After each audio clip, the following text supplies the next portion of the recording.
Alrighty guys, I'm Casey and welcome to a brand new episode of the Tribal States SMP guys. If you missed the last episode, we went around the village and we taught the villagers how to read. We got ourselves some really good books like Mending, Fortune, Looting, some really good enchanted books. But the big reveal was when we went to see Elder Monk.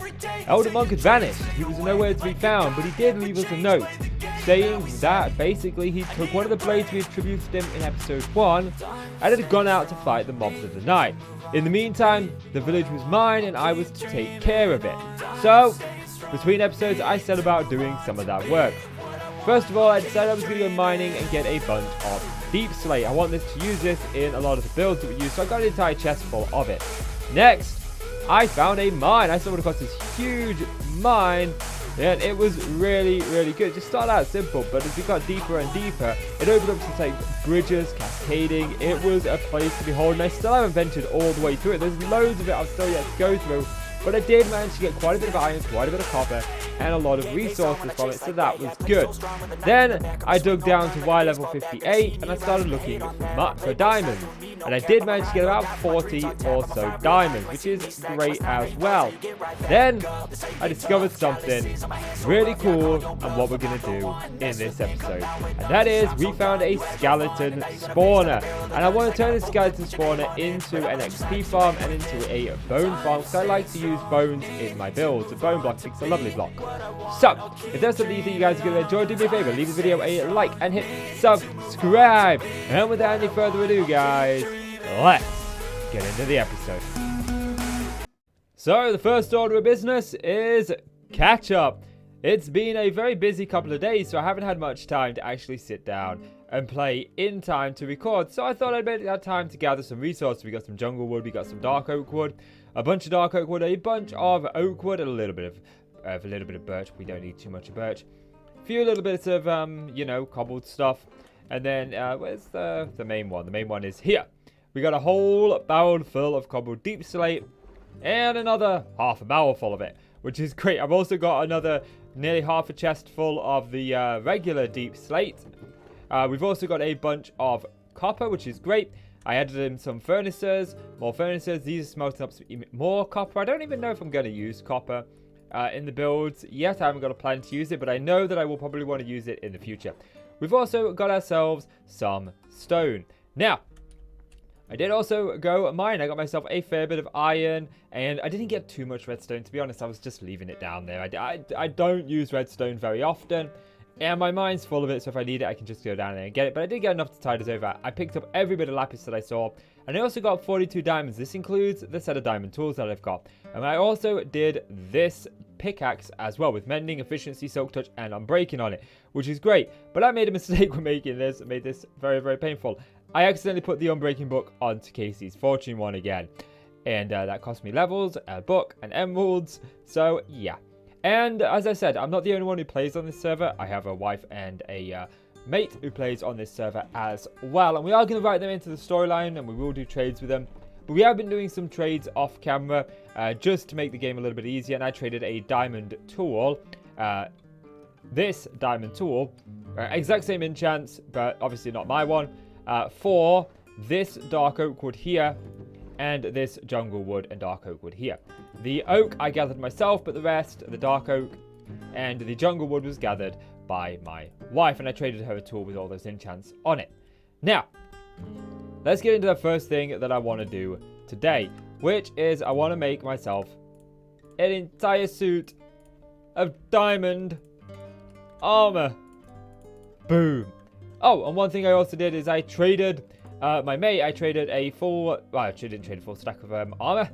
I traded 16 iron ingots for 64 leather. So we've got enough leather to make an enchanting table, which is also something that I want to do, although we don't have the levels for it. And that's something that I want to remedy today. For our village to thrive, it needs a warrior capable of defending its borders. And how am I able to do that when I'm currently only wearing diamond armor that isn't even enchanted? That's the problem. So, like I said, I want to work towards that goal and making sure this village can be defended from the mobs of the night, at least until Elder Monk returns. So this is my answer to that issue. This is the skeleton spawner that I have found, and I want to turn this into a farm where we can just sort of AFK, let all the skeletons spawn in, swipe them, kill them in 1 or 2 hits, and get all of those bones, get all of that XP. And I also want to have my enchanting setup in this mob zone as well. But there's one thing that I need for this mob farm that I don't currently have. You see, I want to send the mobs up a water stream, across, drop them down, so that they're down to about 1 or 2 hits of health. And to do that, I need soul sand. And what don't I have? That's right, I don't have soul sand. So today's first task, I think, is going to the nether, which is also really great because I want to use blackstone and basalt in my builds here.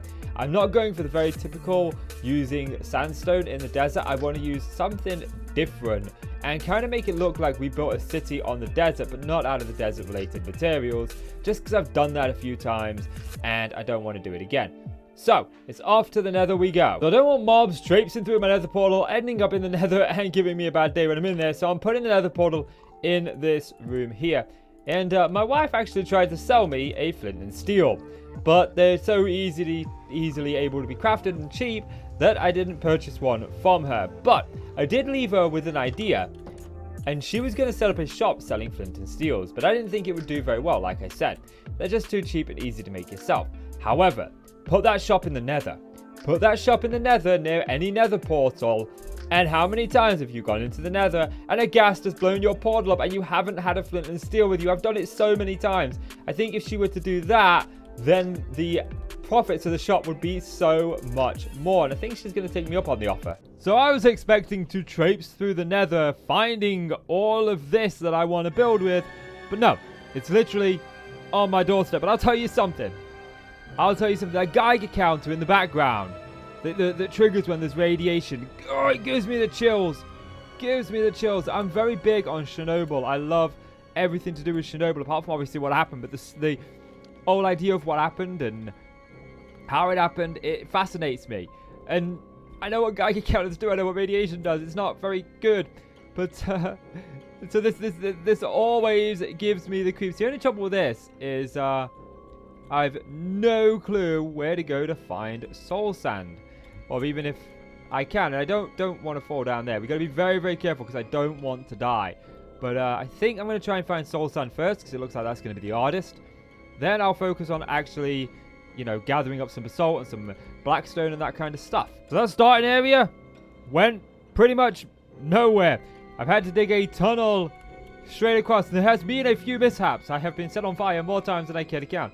But at least now we're into a bit more open area and I should be able to find ourselves. It's kind of like you can see, it's encased in a massive wall of basalt. Oh, now at least I can try and find some soul sand. I found soul sand! Now I do only need 1 piece, but I think I'll gather a stack just so we've got it. Now I know, turning a mob spawner into a mob farm may sound like a long, hard task, but it's actually really easy and very quickly. You can do all of it within inside of an hour pretty much. The hardest bit I find is actually just building out this box around it. You need to clear out all the blocks, 4 blocks in every direction of it. And I like to put the outside as cobblestone, so in case I'm going through the mines, this actually runs through a mine shaft. So just in case I'm going through there and I see cobblestone, I know, oh, that's a spawner, because that's what the universal thing is in Minecraft. For spawners, it's the cobblestone. So I just like to do this box. You absolutely don't need to do the box made of cobblestone. You can just mine out to whatever blocks are around it. It doesn't really matter.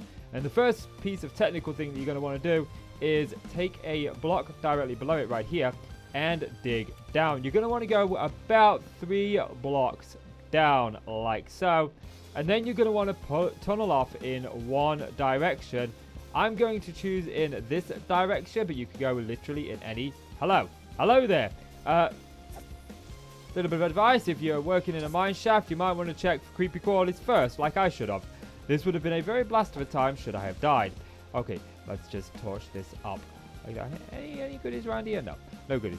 But yeah, you can go in any direction. I would go about 8 blocks. You want to clear the room, the spawner room. From here, we want to get these skeletons out there as quickly as possible. Now, once you've dug the hole straight down by about 3 blocks, you can go down a bit further if you like to. But we want to send the skeletons off in a direction. Now, I like to do it at least 8 blocks, but all you really need to do is clear that room. And we're going to put a bucket of water down, and the idea is when they fall down this hole, they will go over here in this water and be carried over here. Now, the next thing that we want to do is we want to add in a sign right here. And then another one right here. This is going to prevent our second water stream from merging with this one. Because we were to put another water stream down just here, you can see it doesn't flow past the sign, which is good. Now, the next part of this farm is obviously getting them into our kill chamber. You could literally do away with what I'm about to do here. Drop this down a few blocks and let your skeletons drop off the end and put your kill chamber below. But I actually want my skeletons to take almost critical fall damage. I want them to get down to about a heart, maybe half a heart. And so I want to drop them down. So what I need to do for that is I need to lift them up. And lifting mobs up is really easy. First of all, we need to dig our tunnel going up however many blocks you want. Skeletons need to drop 23 blocks to receive fatal damage. I'm going to drop them about 22 or 21 and a half blocks. So I'm going to take this up quite a ways, I think, because I want this to be close to the surface. But also I want to be within spawning distance, or rather within activation distance of that spawner. So I'll probably go up about 30 blocks. This is the block that I am pushing them up to. This is where I want them to come up to. Now, what I need to do once I get them up here is I need to push them off and drop them into the kill chamber. Now, remember, your killing chamber needs to be within 16 blocks of that spawner. Where you stand is important. If you are more than 16 blocks away from that spawner will turn off and will not activate. So I like to put my kill chamber directly on top of the spawner, or on top of that stone box that we have around it, or, you know, just a couple of blocks above it, because I like to do a bit of decoration. But you get the point. I'm above that spawner. Now, this is just the chute. This is where we are just leading them down to drop down. So this doesn't have to be within 16 blocks, but where we drop them down to does. And the spawner is down there from this block down by about 30 blocks. And we're going to drop them about 22 blocks. So we'll be well within that range once we get down there. But to drop them on the chute, all we need to do is put a water source there, push them off, and drop them down. This little chute here, this little chamber is going off in the same direction as we dug that chamber right at the bottom, just below it. Only this one is above it. Now, we're going to push them into the kill chamber using this water source. We're pushing them into this water source via the other water source down there. The only thing we need to do is link up both of these water sources. Now, back in the old days, you used to have to do this with a sign and a source block and a sign and a source block of water. It used to take forever. But now, all you need is some kelp, some soul sand, and some water.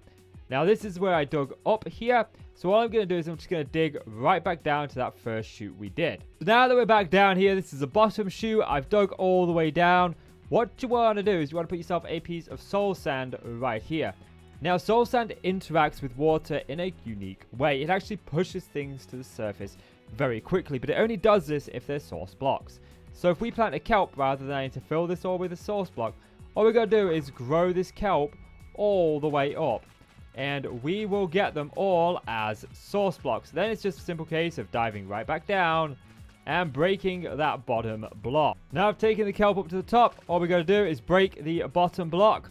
And all of those will be source blocks. And you can start to see the bubbles going up. So if we were to go in this, we will be shot straight up like a bubble elevator. And as will the skeletons. Now all it is a case of is simply dropping them down as many blocks as you want on this one. So I want to drop them down 22 blocks. So I'm going to dig down 22 blocks. This is the kill chamber. This is where we're going to drop them down to. They're going to land on here. Now, there's only one more thing that we need to do to make this farm really functioning. And that's to start the skeletons spawning. Now, if you're like me, you've probably disabled your Skellybob spawner, which is completely understandable. You don't want this thing spawning skeletons while you're working on it. It's just going to be a royal pain in the rear end.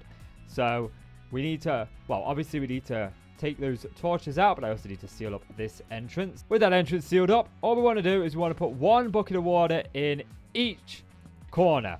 What it's going to do is it's going to force the skeletons into our little hole down here. They'll spawn, fall down there, and end up in there. So we'll take out this torch, make it completely black. You can see skeletons are already spawning. This is quite bad, but they will start fighting among each other at the moment.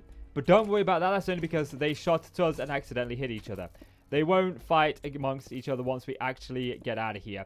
So don't worry about that too much. But we should see them end up in our nice little chute up here. Now, it will take them a little bit of time to work their way through the system.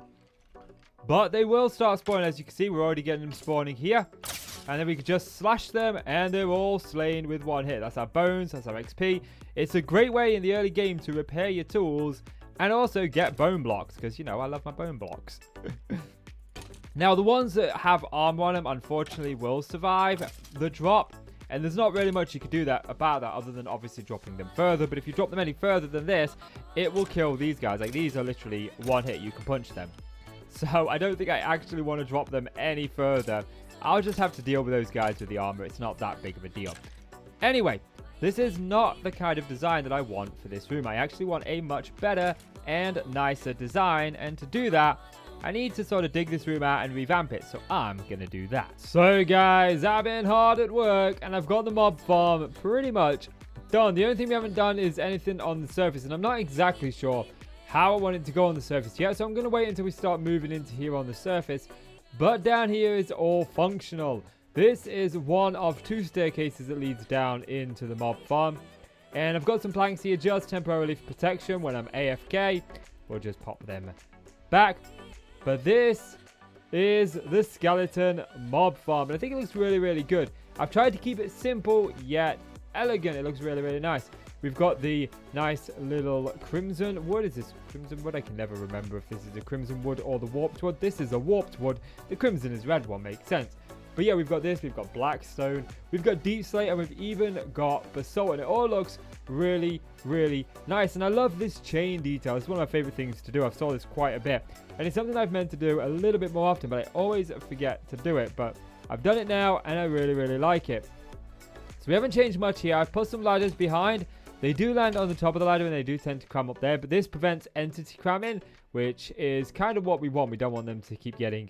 we don't want them to keep dying from entity cramming. So I can AFK here for a longer duration period. We've got bows. We got the armor.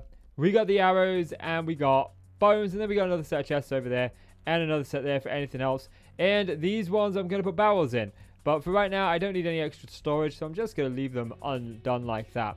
As for over there and over there, this leaves either room for storage or expansion in terms of additional rooms we might want to add.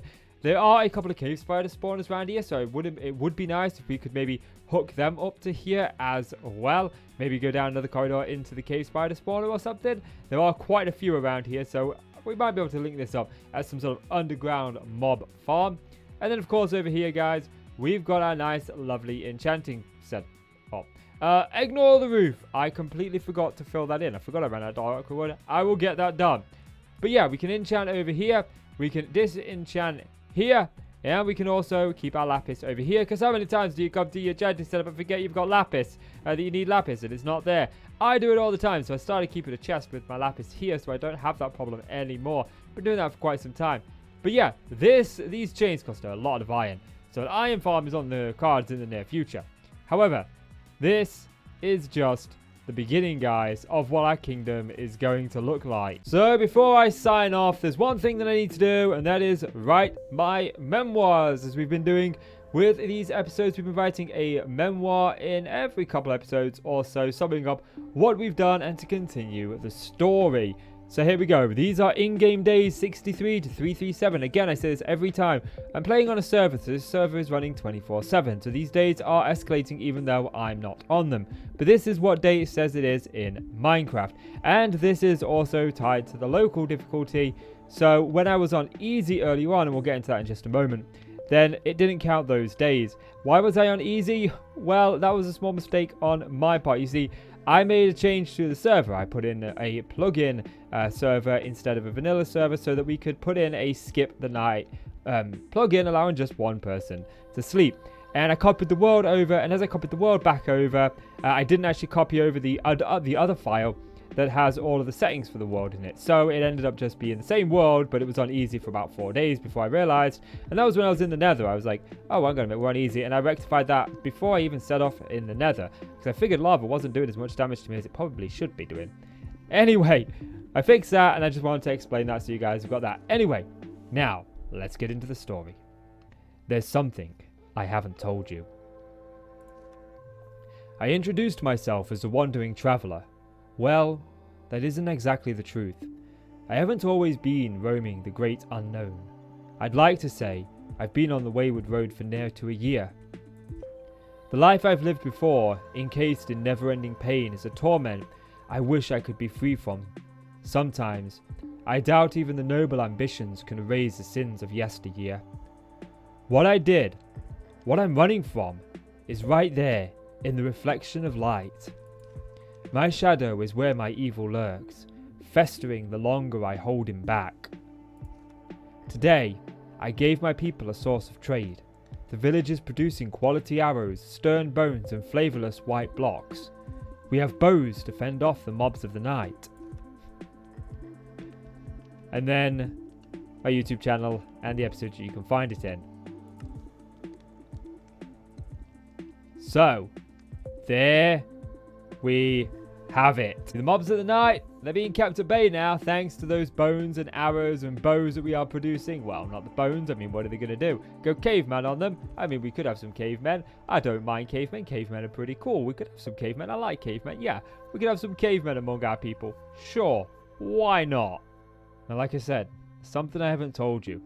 Something I've been running from for what feels like my entire life. There's this part of me.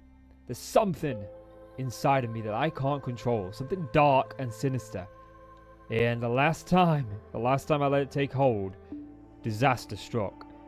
And I've just kind of been running from it. But that's all I'm going to say on the matter right now. Share more in the future, I'm sure. Well, that's going to do it for this episode, guys. So if you enjoyed the video, do me a favor. Leave it a like. Every single like helps out. It helps YouTube push the video. So please, if you've never left a like on one of my videos, do leave a like on this one. I'm going to start pushing harder for likes. So let's see if we can beat last episode's like. I'd really, really appreciate that. And if you're not already, click subscribe. A large portion of my viewership isn't actually subscribed. It'd be great to me if you subscribe. You'll never miss a video. We're shooting for daily uploads, although sometimes I do miss a day, but I'll try my very best. This isn't a full-time job. It's just part-time, so I do the best. That being said, guys, as always, I'm Casey, and you're the awesome folks. Thank you so much for watching now. You take care. See you next time. Bye.